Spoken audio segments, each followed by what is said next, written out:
Yo, what's good, Money Crew? Today, we're diving into one of the wildest corporate sagas in modern history. How Elon Musk, the meme lord billionaire with a penchant for electric cars and Mars dreams, ended up buying Twitter. Or should I say, turning it into X. Yeah, that's right. The Bird app that used to be our go-to for late-night rants and cat videos got a total makeover under the watchful eye of the world's richest rocket man. If you're an American who's ever doom-scrolled through Twitter while waiting in line at Starbucks, or argued politics over Thanksgiving dinner only to continue the fight online, this story's gonna hit home. It's got drama, twists, billions of dollars, and enough memes to fill a Super Bowl halftime show. And trust me, by the end of this roller coaster, you'll be laughing, shaking your head, and maybe even checking your own feed for the latest Elon tweet. Let's kick this off. First things first, who is Elon Musk anyway? If you've been living under a rock, or maybe just avoiding the news like that one uncle who still uses a flip phone, Elon is the South African-born, American-raised entrepreneur who's basically the Tony Stark of real life. Born in 1971, he made his first fortune selling Zip2, a sort of early Google Maps for newspapers back in the 90s. Then came PayPal, which eBay snapped up for a cool $1.5 billion. But Elon's not one to chill on a yacht. Nope, he poured that cash into SpaceX, aiming to colonize Mars because why not? And Tesla, turning electric cars from golf cart jokes into sexy status symbols that zoom past gas guzzlers on the freeway. By 2022, his net worth was hovering around $200 billion. That's more zeros than a bad check from your ex. But Elon's not just about money. He's a Twitter fiend. The guy tweets like it's his full-time job, dropping everything from crypto pumps to dad jokes that could make a stand-up comedian cringe. Now, Twitter, or as we knew it back then, was this chaotic town square of the internet. Founded in 2006 by Jack Dorsey and a few pals in San Francisco, it started as a simple way to share what's happening in 140 characters. Fast forward to the 2020s, and it's a beast. 330 million users worldwide, with Americans leading the charge in everything from viral dance challenges to election drama. Remember the 2016 election? Twitter was ground zero for memes, misinformation, and Melania Trump's cryptic posts. But by 2022, the platform was in hot water. Advertisers were fleeing over content moderation issues. You know, the endless debates about free speech versus banning the guy who yells fire in a crowded theater. The stock was tanking, employees were burnt out, and the board was scrambling like a football team down by 20 in the fourth quarter. Enter Elon, stage left. It all started innocently enough, or so it seemed. In January 2022, Elon began tweeting his gripes about Twitter. Is Twitter dying? He asked one day, like a dramatic ex checking in on your social media. He complained about bots, those fake accounts spamming your feed with crypto scams and hot singles in your area ads. Relatable, right? We've all muted that one bot account pretending to be a celebrity. Then, boom. On March 14th, 2022, Elon quietly starts buying Twitter shares. By April 4th, he's got 9.2% of the company, making him the largest shareholder. That's like showing up to a backyard barbecue and casually buying the whole grill. The stock jumps 27% overnight. Investors love a good Elon pump. But here's where it gets juicy. Twitter's board, smelling opportunity, or maybe desperation, invites Elon to join them. On April 5th, they announce he's coming aboard. No pun intended. Elon tweets excitedly about making significant improvements, like an edit button, which we've all begged for after that autocorrect fail in a heated argument. But wait, plot twist. Just days later, on April 10th, Elon backs out. Why? He says the board gig came with too many strings, like not being able to criticize the company. Imagine joining your fantasy football league, but not being allowed to trash talk. No thanks. The board's like, fine, whatever, but the drama's just heating up. Now, picture this. It's April 14th, 2022, and Elon drops the bombshell. He offers to buy Twitter outright for $54.20 per share. Get it? 420, the weed number, because Elon's humor is peak dad joke level. That's $44 billion total, folks, more than the GDP of some countries.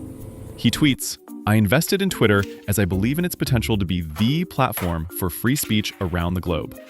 Noble, right? But skeptics, including us everyday Americans scrolling from our couches, smelled a meme. Was this serious or just Elon being Elon? Like when he tweeted about taking Tesla private at $420 and got slapped by the SEC. Twitter's board panics.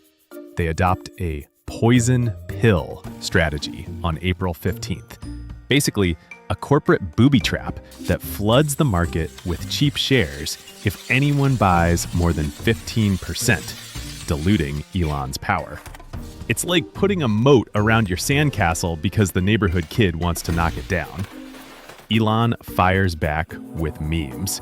He tweets a poll asking if Twitter HQ should become a homeless shelter, and another joking about buying Coca-Cola to put the cocaine back in.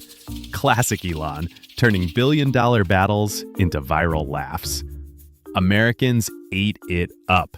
Our feeds were flooded with Elon versus Twitter memes, comparing it to a WWE SmackDown or a messy divorce. But hold on, because the negotiations turn into a soap opera. Elon secures financing, $46.5 billion from banks like Morgan Stanley, plus his own cash and Tesla stock sales. Twitter's like, okay, maybe. But then Elon starts nitpicking. On May 13th, he tweets the deal is temporarily on hold over bot numbers. He claims bots make up 20% of users, not the 5% Twitter reports. It's like buying a used car and demanding proof there are no gremlins under the hood. Lawsuits fly. Shareholders sue Twitter for bot underreporting, and Elon sues back.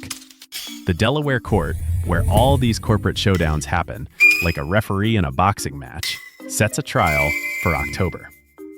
Through it all, Elon's tweeting like a man possessed. He mocks Twitter's lawyers, shares Dogecoin memes, remember that crypto he pumped, and even jokes about his own overpayment. Relatable humor alert, he compares the deal to overbidding on eBay after a few beers. We've all been there, right?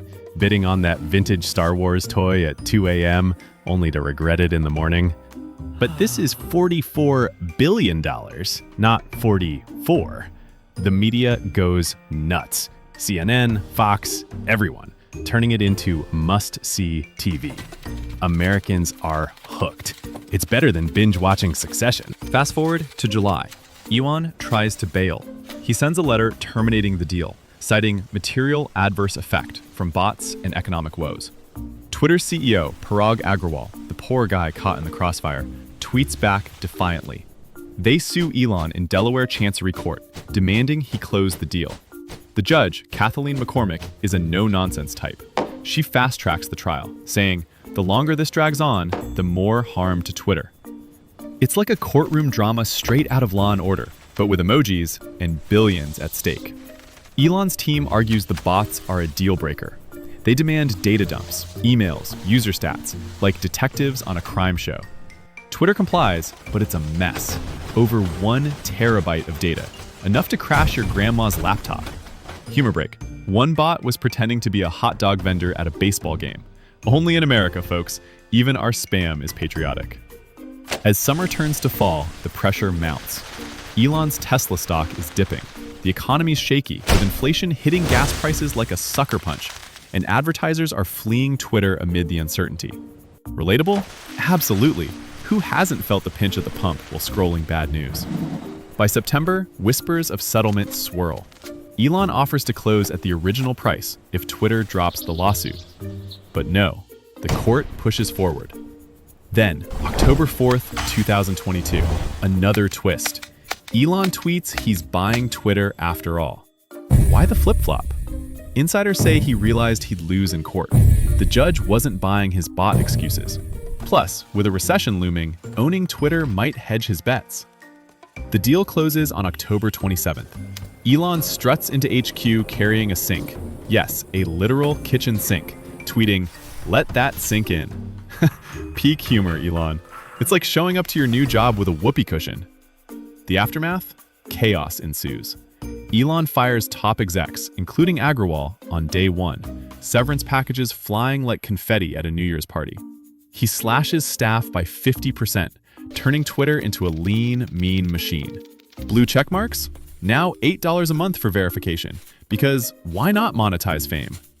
Bots get hunted down, free speech reigns, sort of, and the app rebrands to X in 2023. Americans react mixed. Some love the unfiltered vibe. Others miss the old bird. Memes explode. Elon as Thanos snapping away employees, or Twitter as a sinking ship he just bought. But let's zoom out. What does this mean for us regular folks? In a country where social media shapes elections, news, and even our morning coffee debates, Elon's takeover sparked big questions. Is free speech absolute, like yelling in a movie theater? Or do we need guards at the gate? Relatable angle. Think about that family group chat gone wrong. Multiply by millions. Elon promised transparency, but controversies followed. Advertiser boycotts over hate speech spikes. Lawsuits from ex-employees claiming unfair firings. Yet, innovation boomed. Longer tweets, video calls, even Grok, his AI chatbot rivaling ChatGPT. Humorously, Elon's personal life intertwined. Amid the deal, news broke of twins with a Neuralink exec, adding to his 10 kids. The guy's busier than a one-legged man in a butt-kicking contest. And remember the Twitter files? Elon released internal docs showing government influence on content, a bombshell for conspiracy theorists and privacy hawks alike. Fast forward to December 2025. X is thriving-ish. User growth, new features like audio spaces that feel like podcast parties. But challenges remain. Competition from threads, TikTok bans debates, and Elon's endless tweets keeping us entertained or exhausted. Financially, the company's value dipped to $19 billion post-buyout. A bargain, in Elon's words, but he's optimistic about turning it into an everything app like WeChat, but American style, with payments, shopping, and maybe even Mars ticket bookings. Intriguing, right? This wasn't just a buyout, it was a cultural earthquake. Elon, the underdog billionaire, challenged big tech norms. For Americans, it's a reminder. One tweet can spark a revolution. Or at least a really expensive one. So, what do you think? Did Elon save Twitter or sink it? Drop your thoughts in the comments, politely, or Elon might ban you. Just kidding. Maybe. Thanks for watching this deep dive into the Musk Twitter saga. If you enjoyed the laughs and lore, smash that like button, subscribe for more billionaire breakdowns, and hit the bell so you don't miss the next episode. Who knows, maybe next we'll cover how he colonized Mars with Dogecoin. Until then, stay curious, stay humorous, and keep scrolling responsibly. Peace out.